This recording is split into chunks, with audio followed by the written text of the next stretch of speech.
I'm just doing that. I was doing the frozen hand because, we just got done having some technical difficulties on my end. I thought that was funny, but probably not as funny as you maybe thought it would be, or I thought it would be. But how you doing, brother? I'm doing good. You gotta love technical difficulties, and this is one of the primary reasons why it's awesome that we do these recorded and not live. Absolutely. Yeah, running 15 minutes late because of my stupid technology really sucks when it's live. No, that's okay. We got a great guest, and so what we'll say is that the anticipation is going to make the interview that much better. It will make it much better, and he's a highly technologically based guru, so he's probably really laughing at my inexpertise here. But why don't we just go bring on Greg? Let's bring on Greg. That's good.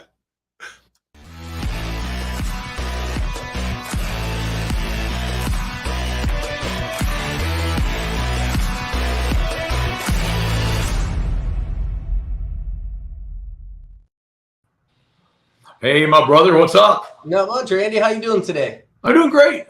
You're looking well. You're looking even better. Well, no, you're not actually looking as good as you were a week ago because we were maybe bellied up to what do they call those things? I think we want to call it a bar. Having a good time. We had a good time. Great food, a couple of good beverages, and some great conversation as always. So thank you for coming on and hanging out and chatting a little bit today, buddy. Anytime. You got it. It's always a pleasure. So anybody that doesn't know this guy, when you're mistaken in the industry, you don't. Greg Hostetler is with Hofmark Precision Fasteners. I think you're Vice President of Business Development for Hofmark and President of Precision Fasteners. Did I get that right? That's correct. Wow. Dinner was on you last week, so I figured I owed you at least to get that first part right. Give me a plug, huh? I got you unplugged. But welcome. And so, you and I have known each other for a lot of years in the industry, and I thought it'd be great to get on and chat with you about the industry in general, what you guys do, and talk about some of the most high-tech precision manufacturing. You guys are as good as it gets, man. Yeah, we hold pretty tight quality standards here. You do. I've been in there several times and really enjoyed. So before we get started, why don't you give us a little history, Greg, of who in the heck is Hofmark and Precision Fasteners, and how did you guys get started? And you got a partner, Mark, who I've met many a time. Just give us the background of what you guys do, because most people in my following would know you from the Precision Fasteners end, which would be the standing seam roof clips, right? That's where most people that follow me would know you or would get to know you. But you're way, way, way, way more than that, and which really benefits what we do in our standing seam world. So why don't you give us a little background of what you guys do? Okay, perfect. Well, our history, we're a 42-year-old manufacturing and engineering company. So Hostetler Tool and Die was founded by my father back in the early 80s. And it was a tool and die design engineering build company, which developed into a full precision stamping operation. And I grew up in the business. We were running machines as a kid and took a liking to it. So I was always working in the shop, got my technical 4 years under my belt, and then decided to go to college. When I graduated from UF in 95, I joined our company full time, and we started to grow the business and grow in production. We make several parts for automotive, aerospace, little medical, and building products. So, over the years, we developed our product lines, and about 18 years ago, I saw a niche in the metal roofing industry. I saw an issue with quality. A lot of clips were substandard, out of spec, big burrs, ugly looking parts. And I saw it as an upcoming market, and I saw an opportunity in that market to bring some real quality products to the metal roofing industry. And so that's how we got into roof clips, and we've been developing our product lines. We actually hard tooled and designed all the stamping dies right here in our Clearwater, Florida facility. And one product at a time, we just kept developing different part numbers for different clips that fit different panel profiles. Currently, we have 52 different part numbers. We're basically tooled for every standing seam panel, manufactured panel on the market right now. So after all these years, we finally brought it to a full service product line to serve, again, the metal market. And then we just started taking it a step further. 5 years ago, I partnered with Mark Deutsch, and we bought the assets of our stamping company from my family, and we named the company Hofmark Manufacturing. Mark's background is manufacturing, quality, and he brought people, trade people from the Midwest, Michigan, down with them. And we really expanded on our manufacturing footprint here.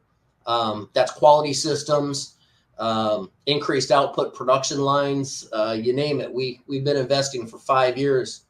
And well, he took over operations, quality, the day-to-day stuff.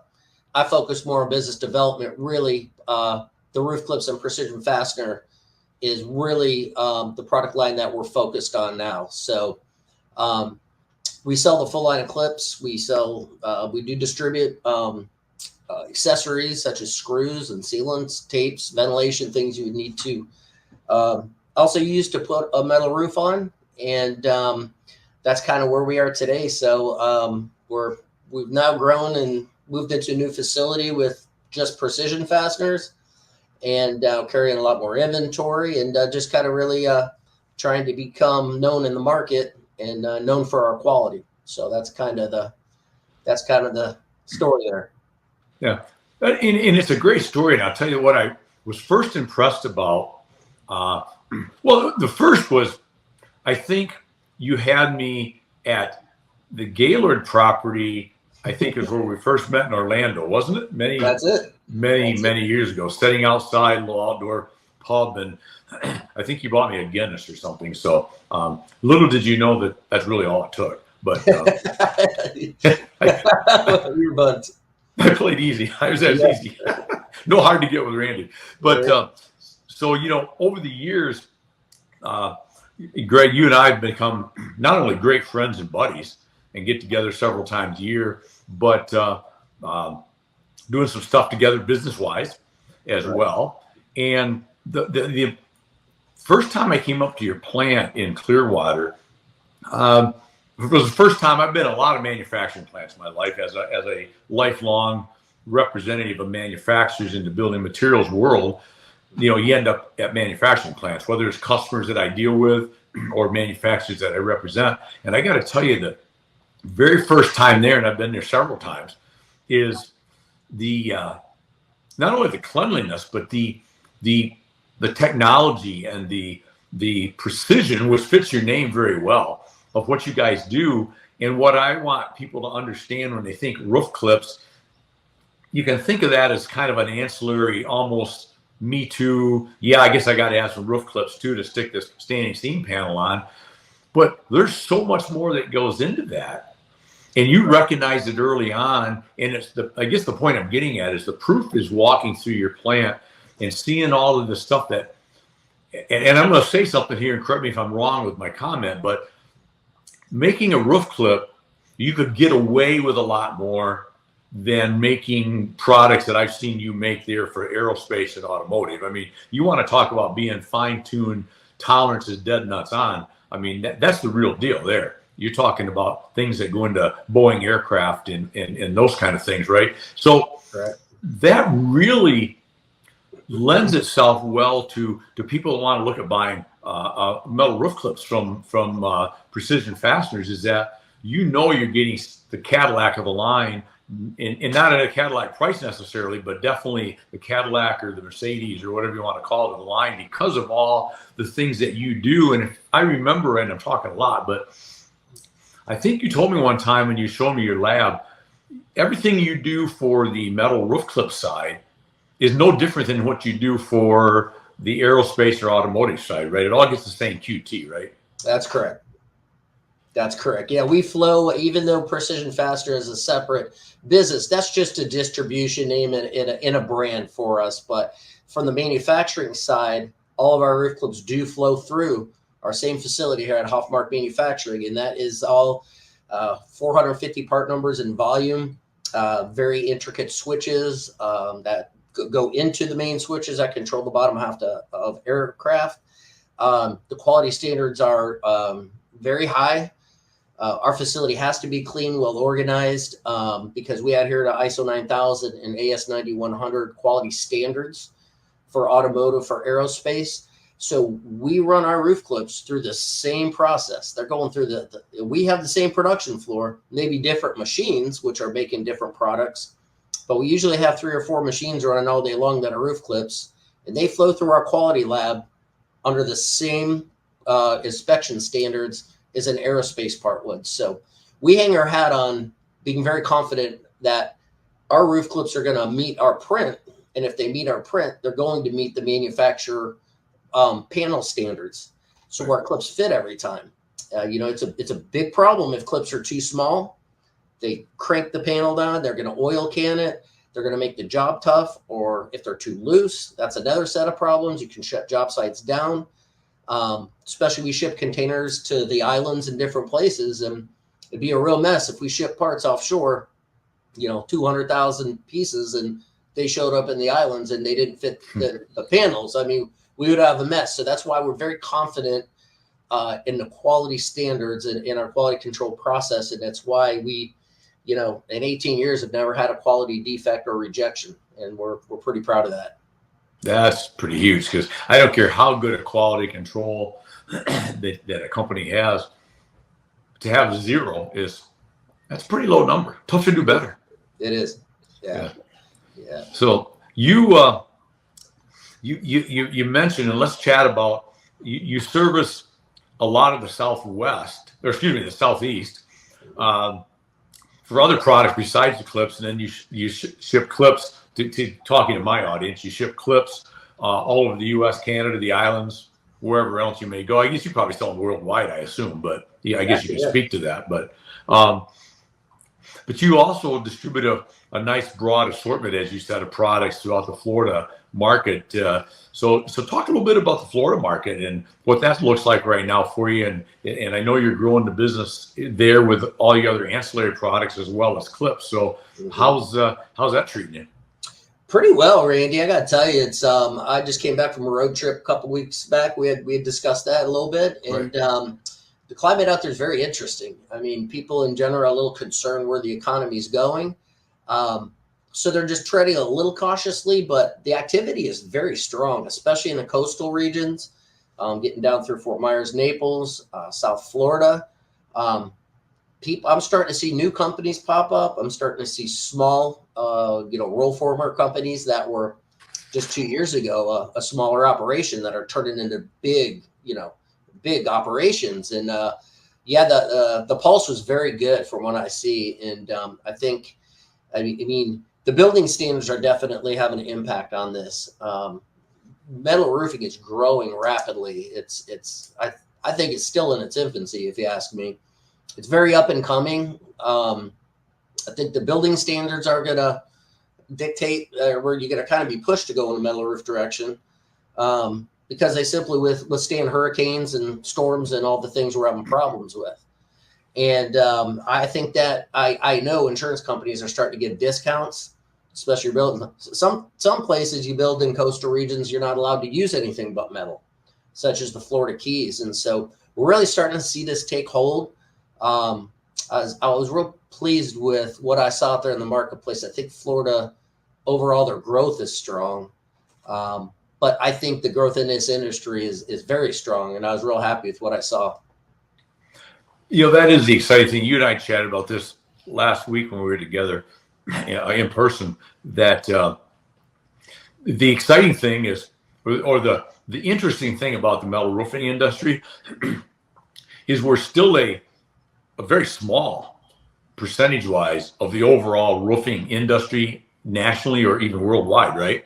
Correct. But that's a real positive, because it's such a gigantic, huge industry that even a percent or two of growth is just incredible amounts of money, right? And so as the pie grows, everybody gets, even if you only maintain your percentage, whatever that was, of the market, and obviously all of our goals is to gain market share, right? Mm-hmm. But but even if we maintain whatever percentage of the market we have, if you're getting an eighth of a 12-inch pie, now all of a sudden you got a 16-inch pie, and you still got an eighth. You got more pie, right? Right. And so that's the beautiful thing about that is it's just metal right now is hot, right? It's as you mentioned, that's with the insurance companies, with the storms. You just don't see a lot of other products, especially in Southwest and Southern Florida, and then up along the coastal areas. And then, of course, a lot of the area that, even though I live here in Southern Florida most of the time, Southwest Florida, still do live in Michigan part of the year. And my territory that I work is up in that Great Lakes and New England region. And metal's always been strong there, but we're seeing such an increase of number of roll formers starting up, and existing roll formers that are continuing to grow their business. And I think one of the real keys is you're dealing with some roll formers in an area, some pocket, whatever geographically that is, and they hear about another roll former or two popping up, and it makes them nervous, of course, right? Nobody wants more competition if you can avoid it. But it's like the existing people continue to grow. That's correct. And the new guy comes in and he just grows. So it tells you how quick that business is growing. And the reality is probably that metal, the amount of metal sold in that geographic area, whatever you want to call it, probably wouldn't have grown as quickly if the competitors wouldn't have started, because there wouldn't have been enough ability to handle the business that quickly. So it's almost like the demand for product is growing to meet the number of people that start manufacturing or supplying product in an area, at least for now. Now, that'll change someday, I suppose. But the fact that we're still such a low percentage of overall roofing market, we got a lot of years before that's even a consideration, don't we? Yeah, I agree. And asphalt or shingle, the shingle tiles, that was a good, affordable alternative. But a lot of the insurance companies, if your roof is 7-10 years old, they're forcing you to re-roof, or they're not going to insure you. And with the cost of gas and petroleum products going up, the cost of shingles has gone up quite a bit, and it's starting to catch up with metal. So when you start weighing those two and go, well, for just a little more money, I can put on a metal roof for the last 50, 60 years, and my insurance company's giving me a 30% break, especially on new construction. Why would you not use metal? Right.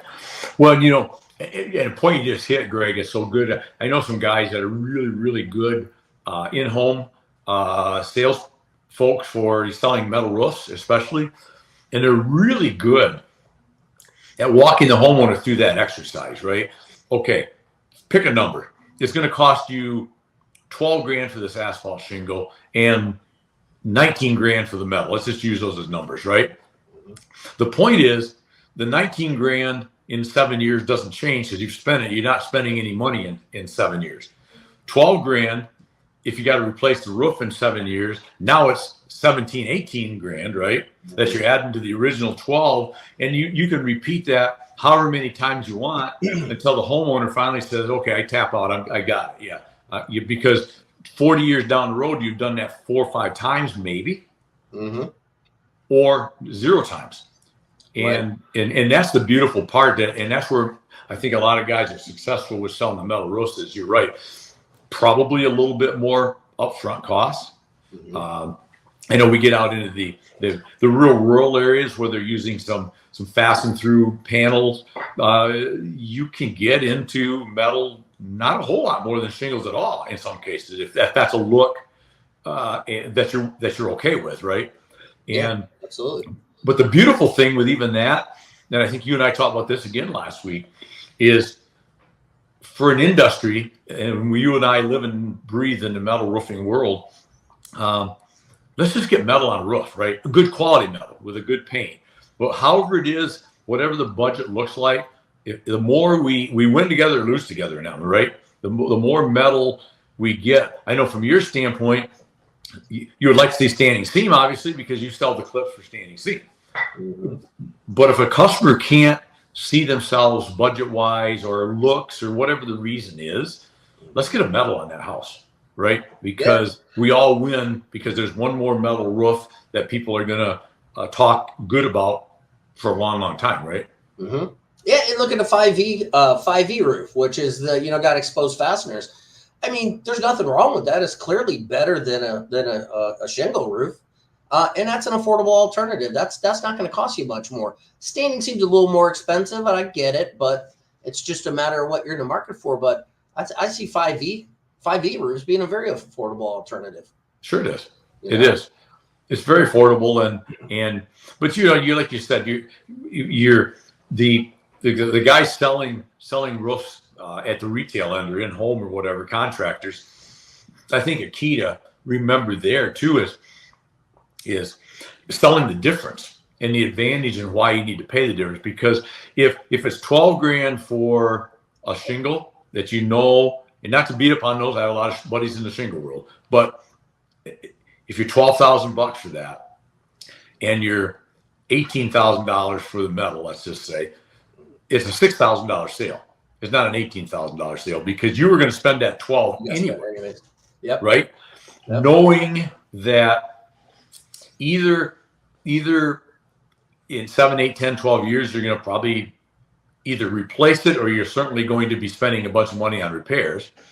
And even from a resale value in today's world, because guys will say, some people say, oh, I'm not going to put all that money. I got to put a roof on because it's bad. But I'm going to sell the house in 4 years, so I don't want to put all that money into it. I don't care. Well, I think there's two reasons to care, at least two. One, you may get more money, but you sure can hold the price you want versus a comp home in the area that the customer realizes, the buyer realizes, okay, I can buy this one for $8,000, $10,000, $12,000 less money, but I'm probably going to have to spend $8,000, $10,000, $12,000, $20,000, $30,000 on a new roof in a year or two. If I can even get it financed, right? Even if I can get it to pass inspection. So I think there is an inherent resale value to the homeowner by having that metal roof. So I think I would caution maybe homeowners that get short-sighted and go, well, I'm just going to put the cheapest shingle roof I can put on because I'm going to sell this house in 2 years. Right. There's an advantage to putting and being it, but then you got to point that out, and your realtor has to point that out. Mm-hmm. Yeah, you're right. It probably is a little bit more money than a similar house across town. Mm-hmm. But guess what? You're going to move into this thing, and probably it was put on 3 years ago. It's a metal roof. In all likelihood, you'll never put a roof on this house. Yeah, you're set. Right. Well, if you want to expand on that one further step, let's take solar into consideration, which is, it's becoming very popular. Right. And a lot of people are starting to go for it, and it's not going away. It's only going to get more developed, more popular, more compact, if you will. But, at this point, it almost doesn't make sense to me. Why would you put solar on a shingle roof? Say it's 25-year solar package, and you just put it on a shingle roof, and you just poke holes in every single, possible spot in that roof. Now, great, you're sealing it, and I get it, but we all know that's a possible leak point at some time. Now, in 7 to 10 years, as you say, it's time to replace the roof. You got to pull the whole solar package off the roof. Then you have to put a roof on, and then you have to reinstall your solar. Standing seam metal roofing, they make special clips that clamp right on the seam that it doesn't penetrate the roof, and you can screw the solar right down to that, and it's stronger. It's going to hold the hurricane winds better, and it's going to last. The roof's going to last 2 to 3 times as long as the solar package. Right. I think that's something to take into consideration as well. That's a great point. You think about it, and I hadn't thought of that, and that's a great point. What's that cost of removing, having the roof done, and then having the solar people come back and reinstall? I mean, that's not a cheap proposition. I have no idea what it is, but that's more than $10, right? You got to pay for the tear off and the reinstall. Exactly. And sometimes, not that long down the road, unfortunately. Mm-hmm. So, no, that's a good point. So you've been out and about. I know when we met up, you've been out about a lot in Florida. and you kind of already said, but I think we're seeing a little concern out there, right, with the market a little. Is it softening a little bit? Is it slowing down a little bit? I think if any of us have our fingers on the pulse, would say it probably is slowing a little. Mm-hmm. I don't think it's slowing to a point. I guess I don't know, put words in your mouth. Is that in your estimation? Is it panic time? Yeah, I don't think so. I mean, we're just, there's a market slowdown, obviously, in real estate with rates being higher. It's gonna naturally slow the building process of new developments and this type of thing that would typically use a shingle roof. They're starting to get some higher end communities where they're using metal. Mm-hmm. But I think in this day and age, you're still, the cookie cutter homes that they're building in mass volumes is slowing down a little bit. And I know the general suppliers, general construction guys they're down a little bit because, with rates up, pumps the brakes a little bit. And I don't see the slowdown in metal. I see a little caution, just being the climate of the economy. People are a little, especially going into this year, is a little. I almost felt like people the first couple months of the year looking around the corner. Is there a disaster coming? And there wasn't really anything there. So you put the wheels in motion, and they kept trucking. So I see people being cautious. But I don't see the industry slowing down because metal is very specific to higher end homes in a lot of cases, and that's not as sensitive as your average home, if you will. Commercial products or projects are still a lot of those, and you got to keep in mind. You look at any government building is required to have metal. What does that tell you? You go to a military base, you go to a park, you go to a school. On and on and on. Even hospitals in these places, they all have metal. Fire departments, and they're not going to stop building these things. That's not affected by the economy. Right. That's going to keep rolling. So that demand, coupled with the coastal areas that aren't as price sensitive, if you will, in the push that the insurance people are really going to put on having a solid structure and a metal roof. I see this year being growth. I see 2025 being possibly explosive, in my opinion. Really? Yeah. Wow. I like that. Yeah. Some people say it doesn't have anything to do with it, but people by nature are cautious in election years. Right. And you get all the noise behind you, and then you get through the end of the year, you kind of go into the new year. All right, let's go. It's go time. So let's get the train rolling. I think that's what we're seeing. I know a lot of people said to me, just election year, I'm a little cautious. Let's just see what happens. But I think we get this year behind us. I think this train's going to roll strong. Yeah. Well, that's good to hear. And I would certainly tend to agree with you. And I also see, I think there's some buying trends amongst the distributors, people that we would sell, to readjust. They adjusted during the supply chain issues that we all experienced, right? Yeah. They beefed up inventories, and so you had a combination of the supply chain issues coupled with or caused by or combination of with the whole COVID lockdown world that we had worldwide, right? So explosive business, some would say unprecedented explosive business, right? During a time that you then couldn't get product. So people were they're buying as a distributor. If you can get it for me, I usually buy 6 pallets, but if I got to give me a truck because I need the product, right? So I think now that we all in the industry are, for the most part, through that supply chain issue to a point that it's pretty manageable now, especially compared to where it was. I think it's finally our buyers now are starting to go back a little bit to the old way, which it seems like a slowdown. And it probably is because you only bought 6 pallets. Last year you bought 2 trucks. Well, yeah, because last year you couldn't get it to me for 16 weeks, right?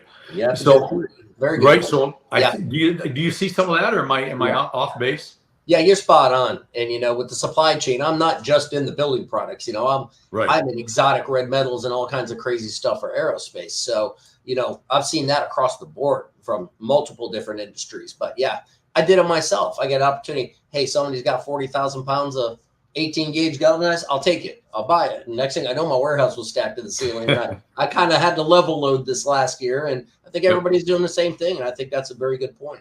I think it is. Good. Well, awesome.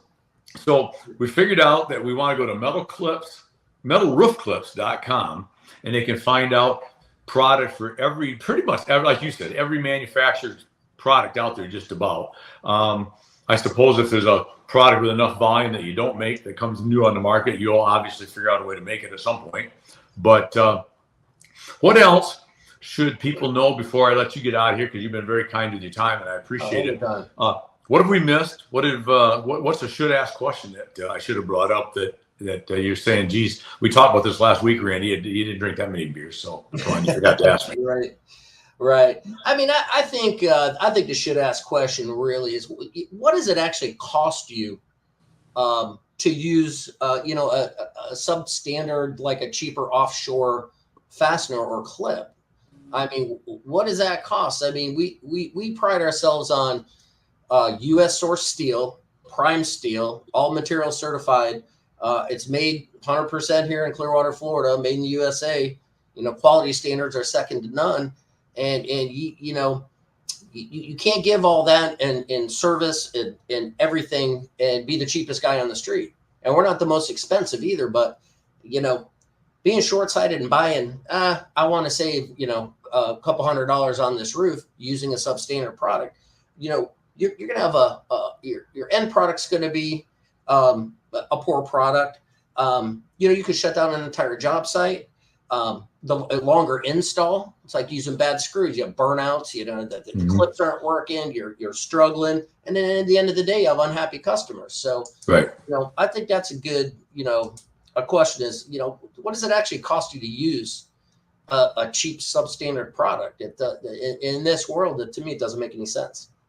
No, and I think that's a great point. A great point to end this on, because as you just hit on, you're probably, and I'm guessing that number came from your years of experience, from top line product like you would make to one of the lesser products out there that you don't know what you're going to get. You really don't know anything about it. It may or may not. It may be too tight. It may be too loose, and it's a little late once it's on the job and you start construction, right? Exactly. For on an $18,000, $20,000, $25,000 job, $200. I mean, why would you try and say that? Yeah, that'd be like going to a fine dining restaurant that you're going to spend $300 and you're going to opt for you're not going to spend the extra $4 for a better bottle of wine, right? I mean, right. Why would you do that? The $400 dinner is the important part, right? That you should be considering, not the $4 for the wine. And I think it's the same thing here. If you've made that decision to go with the 40+ year paint systems and the better galvanizing or galvalume or whatever it is you're using, stainless in some situations, why would you willingly, and there's a reason, but spend all that money to do that and then go to the absolute cheapest you could go for the part that's actually structurally going to hold that down to begin with? That's correct. But again, that comes back to everybody at all levels, manufacturing level, the reps level, to the and getting that to the roll former supplying metal, or to the contractor selling the job, or salesman selling the job. Is we have to continually get that message out to the end user. Is there's a reason why most of the time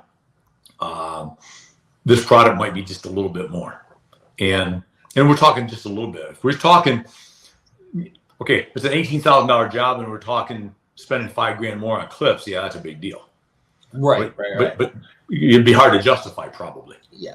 But even if the part's dimensionally correct, say, and they nailed it, where did the substandard steel come from? I mean, it's you buy a lawn chair from Walmart for $40, and darn well in a year it's going to be completely rusted out and you're throwing it in the garbage can. Versus buying a $150 lawn chair from Leaders, for example, that actually makes a quality product. Mm-hmm. Over time, Yep. it's costing you less anyways, but you know Yes. what's going to happen with substandard steel, and that's something that's, I think, as important as the quality of the product you're making. I agree. And you know what that one just is it's that I want the casino mentality, right? That I won $1,500.